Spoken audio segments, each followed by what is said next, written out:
आज हम financial education यानी वित्तीय शिक्षा की दुनिया में एक गहरी छानबीन करने जा रहे हैं। हाँ, हमारे पास जो सामग्री है वो पैसे को मैनेज करने और वेल्थ बनाने के पीछे की जो बुनियादी सोच है उस पर फोकस करती है। और आज हमारी कोशिश ये समझने की है कि फाइनेंशियल फ्रीडम या जिसे हम वित्तीय आज़ादी कहते हैं, इसका असली मतलब क्या है और क्या सच में कोई ऐसा एक बुनियादी नियम है जो इसे पाने की चाबी हो सकता है। ये बातचीत उन लोगों के लिए खास तौर पर जरूरी है जो फाइनेंशियल एडवाइस की दुनिया में थोड़ा खोया हुआ महसूस करते हैं। बिल्कुल, जानकारी का बोझ बहुत ज्यादा है। हाँ, और इन स्रोतों का तर्क है कि अमीर बनने का राज असल में बहुत ही सरल है, लेकिन ज्यादातर लोग इसे या तो देख नहीं पाते या अनदेखा कर देते हैं। तो चलिए इसी गुत्थी को सुलझाते हैं। लेखक एक बहुत ही दिलचस्प सवाल से शुरुआत करते हैं। कौन सा सवाल? वो पूछते हैं कि ऐसा क्यों होता है कि कुछ लॉटरी विजेता या बहुत ज्यादा कमाने वाले एथलीट जिन्हें अचानक करोड़ों रुपए मिल जाते हैं, हाँ, वो कुछ ही सालों में वापस कंगाली की हालत में पहुंच जाते हैं। अच्छा इसका जवाब वो कहते हैं पैसों के बारे में हमारी समझ में छिपा है। अच्छा, तो सबसे पहले इसी शब्द को पकड़ते हैं, फाइनेंशियल फ्रीडम, वित्तीय आजादी। स्रोत के अनुसार इसका मतलब काम करना बंद कर देना बिल्कुल नहीं है। बिल्कुल नहीं। इसका मतलब है काम करने या ना करने की आजादी होना। मतलब चॉइस होना। हाँ, चॉइस होना। ये वो स्टेज है जब आपका पैसा आपके लिए काम करना शुरू कर देता है और आपकी संपत्ति, आपकी एसेट्स महंगाई दर से कहीं ज्यादा तेजी से बढ़ने लगती हैं। असली आजादी यही है कि आप सुबह उठकर इसलिए काम पर ना जाएं क्योंकि आपको बिल चुकाने हैं, बल्कि इसलिए जाएं क्योंकि आप वो काम करना चाहते हैं। स्रोत में एक बहुत ही खूबसूरत मिसाल दी गई है। ये एक पेड़ लगाने जैसा है ना। हाँ, बिल्कुल। आप सालों तक उसे पानी देते हैं, उसकी देखभाल करते हैं, और फिर एक दिन उसकी जड़ें इतनी गहरी हो जाती हैं कि उसे आपकी जरूरत नहीं रहती। बिल्कुल, बल्कि अब वो पेड़ आपको फल और छाया देता है। और यहीं पर वो लॉटरी वाली बात दिलचस्प हो जाती है। असली मुद्दा ये नहीं है कि कोई कितना पैसा कमाता है, बल्कि ये है कि वो कितना बचाता है और उसे कितनी पीढ़ियों तक बढ़ाता है। वो लॉटरी विजेता लाखों जीतते हैं, लेकिन कुछ ही समय में वहीं पहुंच जाते हैं जहां से उन्होंने शुरू किया था, क्योंकि उनके पास पैसे को संभालने की समझ नहीं होती। हाँ, उनका वित्तीय पेड़ कभी जड़ें पकड़ ही नहीं पाता। वो बस फल तोड़ते रहते हैं जब तक कि पेड़ सूख ना गए। तो ये सिर्फ ज्यादा पैसा कमाने की बात नहीं है, ये पैसे को समझने की बात है, और यहीं पर नींव का सवाल उठता है ना। बिल्कुल, स्रोत के मुताबिक ज्यादातर लोगों की वित्तीय नींव ही कमजोर होती है। एकदम सही। ये एक इमारत बनाने जैसा है। एक गगनचुंबी इमारत, एक स्काईस्क्रेपर के लिए आपको बहुत गहरी नींव खोदनी पड़ती है, जबकि एक छोटे से घर के लिए बस 6 इंच की कंक्रीट की परत काफी होती है। और तर्क ये है कि ज्यादातर लोग 6 इंच की नींव पर अपनी फाइनेंशियल स्काईस्क्रेपर बनाने की कोशिश करते हैं। हाँ, और फिर हैरान होते हैं कि वो गिर क्यों गई। सही बात है। और लेखक इसकी जड़ हमारे स्कूल सिस्टम में बताते हैं, जो हमें एकेडमिक रूप से तो बहुत कुछ सिखाता है, लेकिन पैसे के बारे में लगभग कुछ भी नहीं। बच्चे स्कूल से निकलते हैं, उनके पास कोई फाइनेंशियल बेस नहीं होता, और जब वे बड़े होकर कर्ज में डूब जाते हैं तो उन्हें लगता है कि और ज्यादा पैसा कमाना ही उनकी समस्याओं का एकमात्र समाधान है। ठीक है, तो ये गहरी नींव क्या है, वो मजबूत फाउंडेशन क्या है जिसकी हम बात कर रहे हैं? और यहीं पर बात बहुत दिलचस्प और उतनी ही हैरान करने वाली हो जाती है। अच्छा, लेखक के अनुसार अकाउंटिंग जैसा विषय उबाऊ और मुश्किल लग सकता है, लेकिन अमीर बनने के लिए यह सबसे जरूरी है। और यह सब कुछ सिर्फ एक नियम पर आकर टिक जाता है। सिर्फ एक नियम? हाँ, सिर्फ एक। क्या है वो नियम? नियम नंबर 1, आपको एसेट्स और लायबिलिटीज के बीच का फर्क पता होना चाहिए, और आपको हमेशा एसेट्स खरीदने चाहिए। बस। स्रोत के अनुसार अगर आप अमीर बनना चाहते हैं तो बस इतना ही जानना काफी है। ये पहला और एकमात्र नियम है। एक मिनट रुकिए, बस यही, सिर्फ एक नियम, ये सुनने में तो बहुत ही ज्यादा सरल लगता है। मतलब अगर ये इतना ही आसान है तो दुनिया में इतने कम अमीर लोग क्यों हैं? इसमें जरूर कोई पेच होगा। यही तो इस विचार की खूबसूरती और मुश्किल दोनों है। कॉन्सेप्ट वाकई में इतना ही सरल है, मुश्किल इसके एप्लीकेशन में आती है, जहां लोग गलती करते हैं। अच्छा, चलिए पहले स्रोत की दी हुई परिभाषाओं को समझते हैं। एक एसेट यानी संपत्ति वो चीज है जो आपकी जेब में पैसा डालती है। ठीक है, एसेट मतलब जो पैसा लाए। और एक लायबिलिटी यानी देनदारी वो चीज है जो आपकी जेब से पैसा निकालती है। पैसा लाए तो एसेट, पैसा ले जाए तो लायबिलिटी। ठीक है, परिभाषा तो सीधी है। बिल्कुल।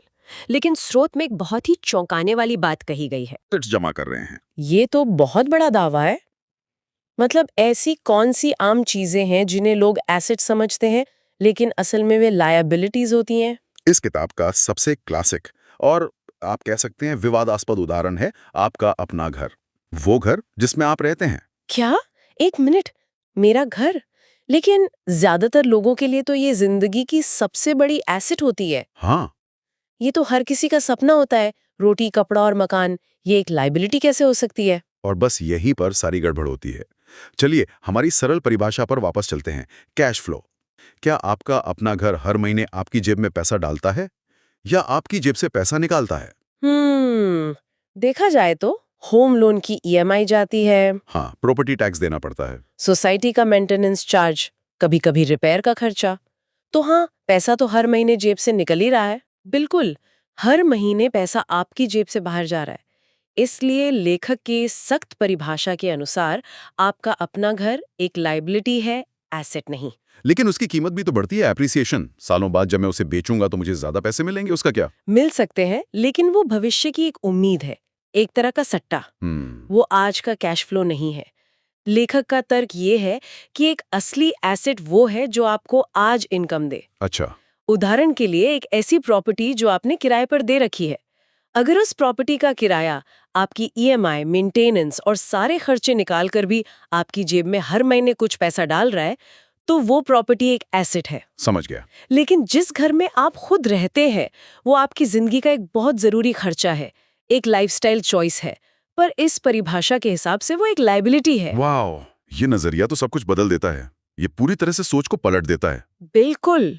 और अब मुझे समझ आ रहा है कि लेखक ऐसा क्यों कहते हैं कि वयस्क लोग इस मामले में बहुत ज्यादा स्मार्ट होते हैं। हमें तो बचपन से यही सिखाया गया है कि अपना घर खरीदना ही सबसे समझदारी वाला फैसला है। बिल्कुल। हमें बहुत कुछ भूलना पड़ता है और फिर से बच्चों जैसा बनना पड़ता है। एक बच्चा पैसा अंदर बनाम पैसा बाहर का कॉन्सेप्ट आसानी से समझ सकता है। हाँ, लेकिन एक पढ़ा लिखा वयस्क इसमें होम लोन पर मिलने वाले टैक्स डिडक्शन, एमोर्टाइजेशन शेड्यूल और एप्रिसिएशन पोटेंशियल जैसी जटिल बातें ले आता है।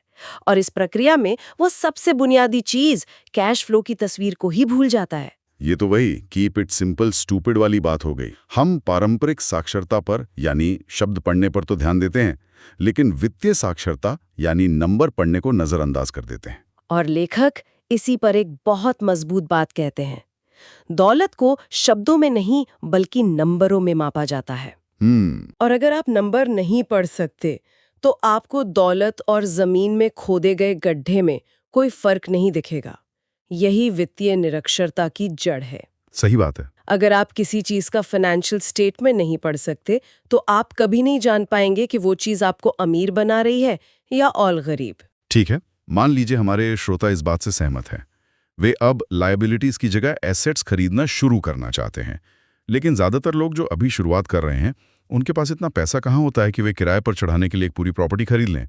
ये तो नामुमकिन सा लगता है। देखिए, ये रातों रात बड़े कदम उठाने के बारे में नहीं है। ये सोच में एक बुनियादी बदलाव लाने के बारे में है।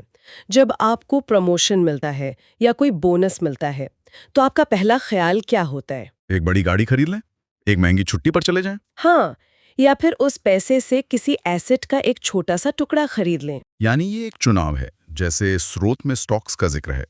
लेकिन ज्यादातर लोगों के लिए तो स्टॉक मार्केट एक जुआ है, बहुत डरावना लगता है।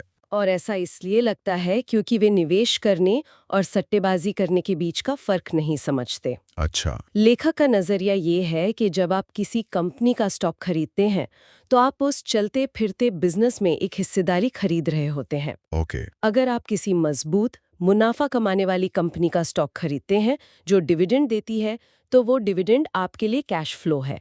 वो आपकी जेब में पैसा डाल रहा है। तो इस लिहाज से वो स्टॉक एक एसेट है? बिल्कुल, लेकिन सिर्फ इस उम्मीद में कोई स्टॉक खरीदना कि कल उसकी कीमत बढ़ जाएगी, वो सट्टेबाजी है। इसके लिए बिजनेस को समझना जरूरी है, सिर्फ स्टॉक के ऊपर नीचे होते चार्ट को देखना नहीं। अच्छा, ये एक अहम फर्क है।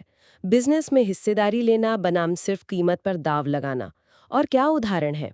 क्या कोई छोटे छोटे एसेट्स भी हो सकते हैं जिन्हें खरीदा जा सके? लेखक इंटेलेक्चुअल प्रॉपर्टी की बात करते हैं, जैसे कोई किताब लिखना, कोई म्यूजिक बनाना या कोई ऑनलाइन कोर्स बनाना। अच्छा। ये चीजें एक बार बन जाने के बाद आपको लगातार रॉयल्टी या पैसिव इनकम दे सकती हैं।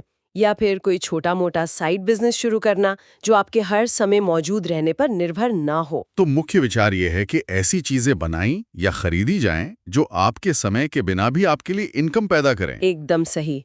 लक्ष्य यह है कि आप धीरे धीरे अपने एसेट कॉलम को बनाते जाएं, एक एक ईंट जोड़कर, जब तक कि एक दिन उस कॉलम से आने वाली इनकम आपके महीने के सारे खर्चों से ज्यादा ना हो जाए। और जिस दिन ऐसा हो गया, उसी दिन आप असली में फाइनेंशियली फ्री हैं। तब आपको बिल चुकाने के लिए काम करने की जरूरत नहीं है। तो इस सब का निचोड़ क्या है? आज की हमारी इस गहरी छानबीन का सार एक शक्तिशाली लेकिन बहुत ही सरल विचार है कि एसेट्स और लायबिलिटीज के बीच के फर्क को समझना और अपना पूरा ध्यान सिर्फ और सिर्फ एसेट्स जमा करने पर लगाना। हाँ, बिल्कुल। और असली चुनौती इस विचार की जटिलता में नहीं है, बल्कि हमारे पहले से बनी धारणाओं और बुनियादी वित्तीय शिक्षा की कमी को दूर करने में है। ये सोच के तरीके में एक बड़े बदलाव की मांग करता है। ये आपके हर खर्च को एक नए नजरिए से देखने की बात है। ये हमारे श्रोताओं के लिए एक बहुत ही दिलचस्प सवाल छोड़ जाता है। स्रोत का तर्क है कि हम लगातार ऐसी लायबिलिटीज खरीदते रहते हैं जिनके बारे में हमें यकीन दिलाया गया है कि वो एसेट्स हैं। हाँ, तो हम श्रोताओं को एक विचार के साथ छोड़ना चाहेंगे। अपनी हाल की किसी बड़ी खरीदारी के बारे में सोचिए, या ऐसी कोई चीज जो आप खरीदने की योजना बना रहे हैं, जैसे एक नई कार, एक महंगा फोन, या शायद आपका घर ही। एक पल के लिए भूल जाइए कि समाज उसे क्या कहता है। बस उस सरल परिभाषा का इस्तेमाल कीजिए जिसकी हमने आज बात की। क्या वो चीज आपकी जेब में पैसा डालती है या आपकी जेब से पैसा निकालती है? हाँ, कैश फ्लो को लेकर पूरी ईमानदारी से सोचिए। क्या वो सच में एक एसेट है या एक लायबिलिटी है जिसने एसेट का नकाब पहन रखा है? इस एक सवाल का जवाब आपके लिए एक बिल्कुल अलग वित्तीय रास्ते की शुरुआत हो सकता है।